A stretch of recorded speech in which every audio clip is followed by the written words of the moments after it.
Hey, this is your girl Deb Chanel, 48's World, coming to you with another review of K Michelle, My Life, Season 2, Episode 8. And the title of today's review is The T-Pain of Love. She was featuring T-Pain in this particular episode.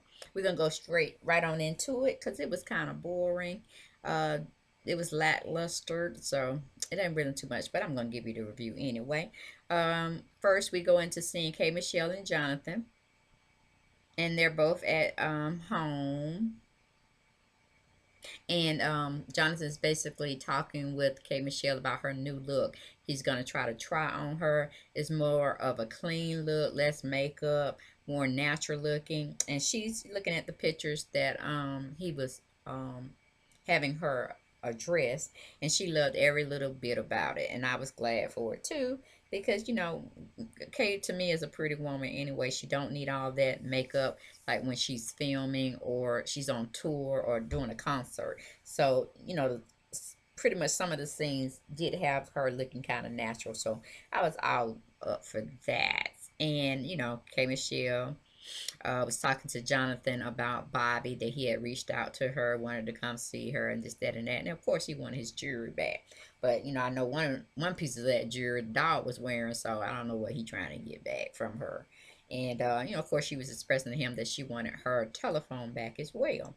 So they had a little long discussion about it. Jonathan was saying, he got herpes. He just like, you know, the herpes virus just keep coming back when you're, dealing with the same kind of filth of a man such as that. And he didn't really want to be bothered. He didn't want Kay being bothered, but he knew that it had to be something to be resolved. So we move on to the next scene. T-Pain and Michelle. She's having a meeting with T-Pain at his studio, and they're going over different tracks and talking about what he's doing with his life now, and he's pretty much letting her know where things are standing, with all his artists he's working with or his album that he's working on. So he pretty much knows, um,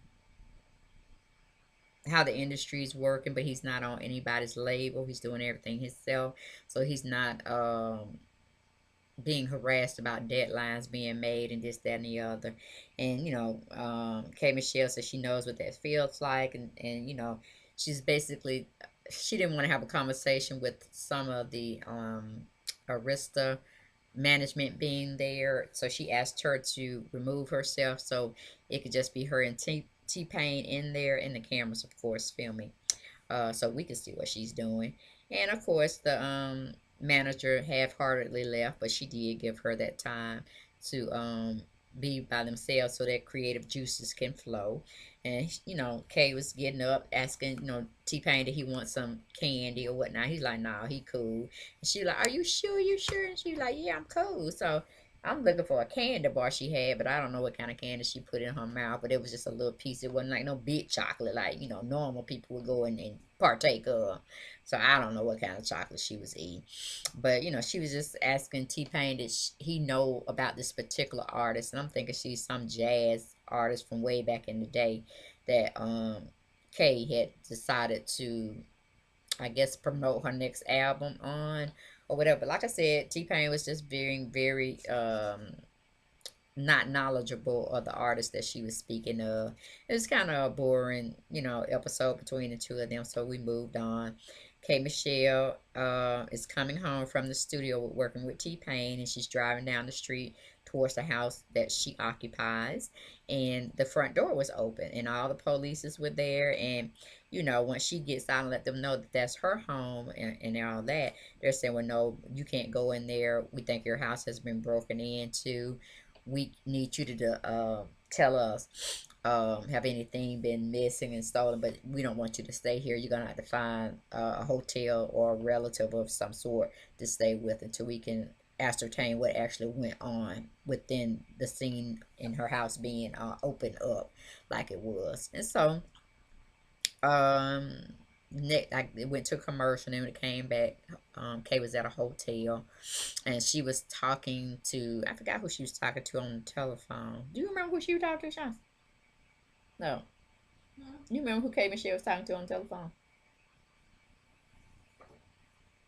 Okay. Anyway, she was talking to somebody on the telephone, giving them play by play of what had happened up to the point where the cops told her she couldn't stay there that night. When she comes, a knock comes on the door, and Dante comes in, and he's her security manager or guard. I don't know if he's just with her throughout the day when she travels around, or he's supposed to be taking a look at her home and make sure everything's secure. You know, like the ADT system, security people, whatever.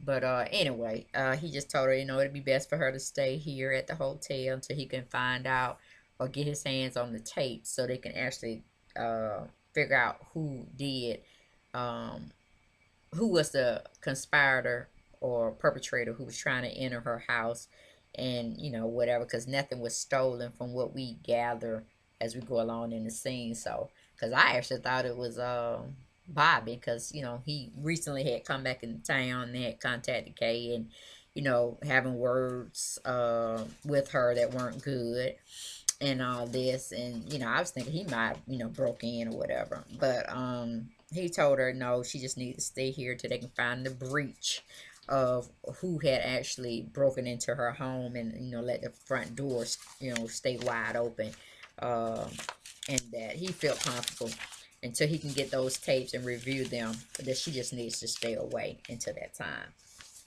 So we move on from there. K Michelle is back at home. So evidently, this is another day or maybe a couple of days down the road from the incident happening. And her manager from the record company is there, and P. London is there. And she's just going over everything, telling them what had taken place, and the incident that Bobby had called her and he was being all rude and not understanding and all this kind of stuff, and she didn't know how to take it. And then the security guy finally came in, presented all the evidence of what had transpired on that particular day into the night, to where they found out her door uh, wasn't open, and security was breached. And honey, kind of find out it was K. Michelle's assistant. From what the security guard was saying, from the looks of the tape, maybe the door had come back open, or she on purposely left the door open, and it had never been closed. But I'm like, that kind of still didn't sound right, because if they, from what the tapes were showing, it was in broad daylight. So say the latest would have been 4 or 5 that her assistant actually had left the, and thought she pulled the door all the way up, then the cops really should have been called way before it got nighttime to ascertain, because I'm sure she had to have the alarm system on. And alarm system, if you have a door ajar, it's gonna be beeping. So yeah, but I'm saying, if you have your door wide open with hours, it's gonna be beeping, beeping, beeping. You know what I'm saying? It's still gonna have a tone, and if she hasn't being monitored, if you're I'm talking to her like I forgot about y'all. But any security system, if the door is ajar, it's gonna be open. If it's getting monitored, somebody gonna call you after a period of time, because they know, well, okay, maybe you getting groceries out the car, or something is going on, pretty much. But something ain't gonna be that way, and it be constantly beeping, and your system is being monitored by a security system, that they're not gonna call you and say, what's going on, why your door is still ajar. So I'm not understanding that whole little thing. So that's my analytical mind working. So, but anyway, Kay had made special reference that she's gonna look for a new assistant, this, that, and that, but she should be looking for a new home security system as well. So whatever. Moving on to the next scene. K. Michelle has the meeting with Bobby. Oh, no, no. K. Michelle is meeting with one of Bobby's exes.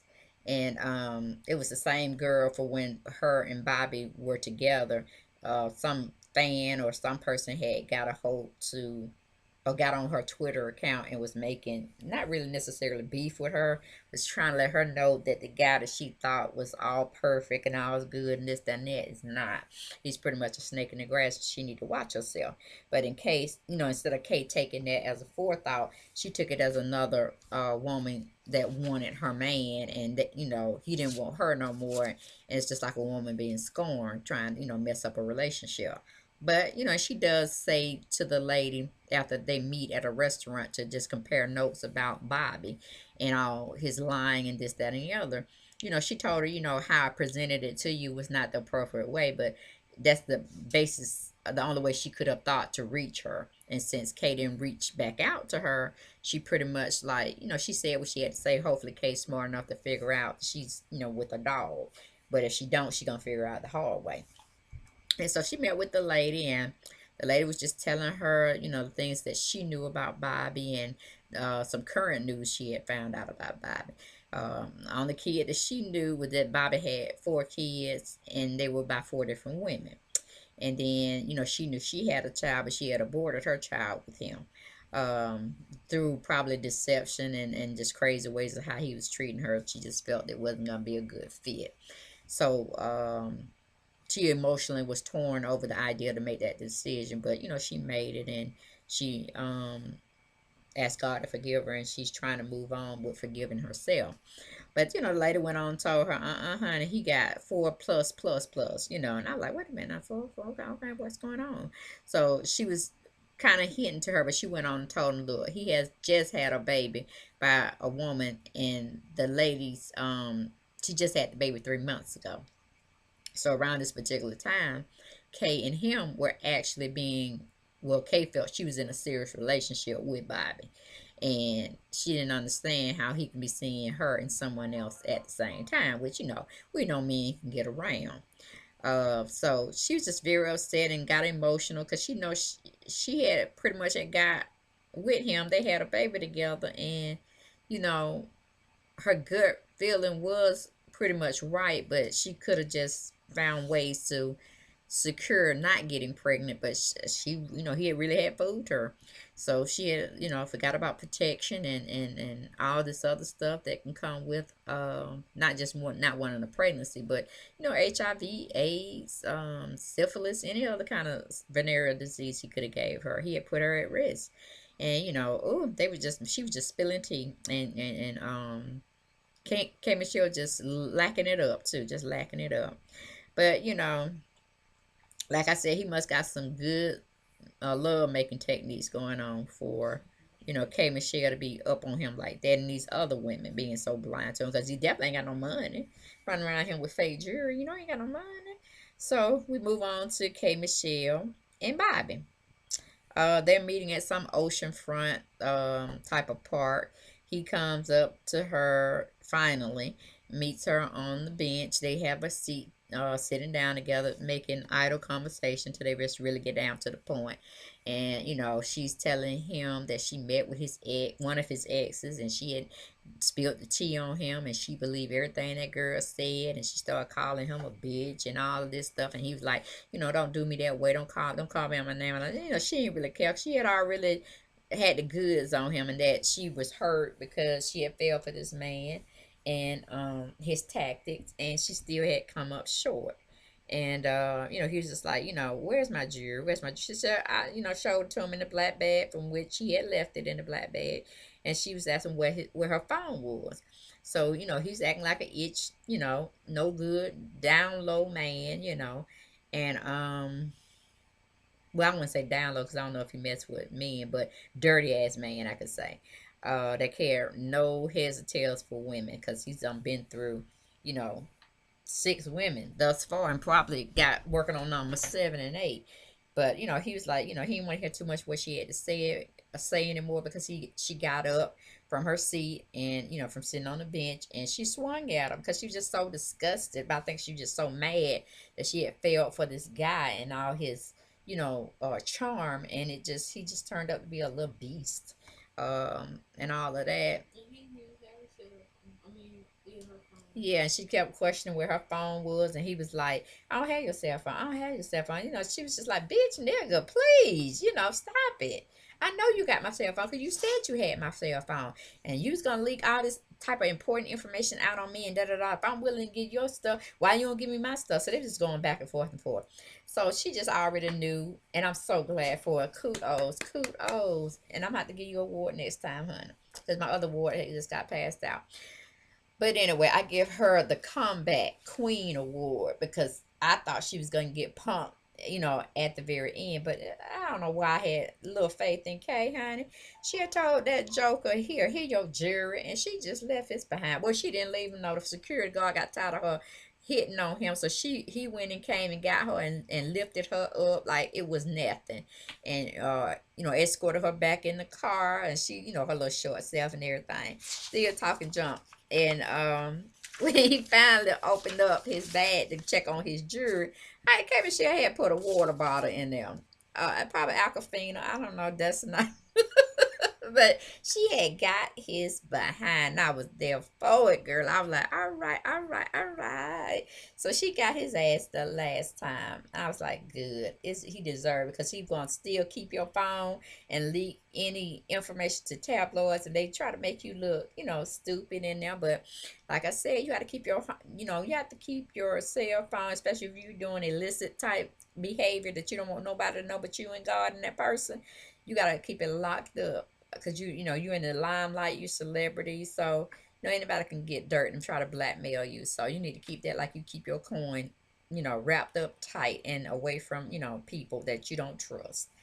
And that's pretty much it. Was that scene. I was glad about that. He was trying to get her out the car, beat on the car, and they were like, don't do that. The security people, because they were ready to take him to jail, but I'm pretty sure they were going to beat his butt off camera and then, take him to jail. So he didn't want to mess with them folks, honey. She was very well protected. And, honey, that was just like a mafia type move. Honey, she could have put that man in the river somewhere. They wouldn't say nothing. They would have turned their head. He just been drowning, being sunk down by cement, pulling his weight all the way down. So he better stop. He better go on by his business. But anyway, it goes to the final scene where P. London, K. Michelle, and Jonathan are at the restaurant. And she goes in to confess and confide in them. Because I guess they really are her true ride-or-die people. I know Jonathan is, but I'm still side-eyeing. Or not side-eyeing, but looking, because, she just don't have very good female friends around her. But it seems like P. London didn't do anything this season. And, maybe she is a true ride-or-die girlfriend. So, anyway, she confided into them that she had an abortion. She was actually pregnant. But, she couldn't go through with it because how Bobby was taking her through all these rough moments. And she just didn't really feel she was going to be with him long anyway. That she had met with him. She had met with Bobby ex-wife, maybe ex-wife, ex-girlfriend, first baby mom, I don't know. But she had contacted her. They had a nice meeting at a restaurant, and she was given the 411 on Bobby's recent activities, and meaning that he was having not an affair because they weren't married, but he was having an outside relationship other than the one that he should have just been having strictly platonically with Kay, a monogamous, I should say. And that's pretty much basically what went on. Bobby just made a fool out of her, and she was just letting her real peeps know about her and her viewers that she's tired of falling for the wrong men, and it's time for her to be wiser with her choices. But no, she's not gonna be looking back at Bobby no more. It's a done deal. The fork is put in it, and Jonathan's like, hallelujah, thank you Jesus. We don't have to worry about him anymore.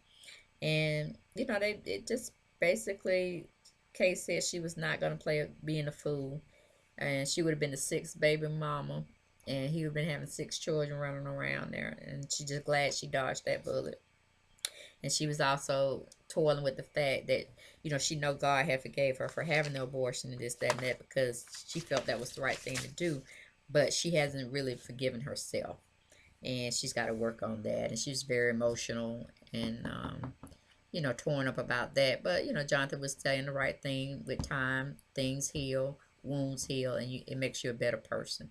And hopefully you can uplift someone else when they're going through that same thing, and you can help them think before they try to lay with somebody the consequences that could come out of it, or at least protect yourself, until you get that wedding band and you're being called the man's last name, then you shouldn't have no problem with trying to lay with him and have kids and this, that, and the other, because that's something you're supposed to do anyway when you're married, if you're willing to replenish the earth and, have children and make a family. So that's all I got, you guys. Like I said, it was kind of boring, but that was K Michelle My Life, Season 2, Episode 8, the T-Pain of Love. So hope you enjoyed the review. Please rate, comment, and subscribe, and tell several friends. Okay, I'll see you next week for more K Michelle's Life. Thank you. Bye-bye.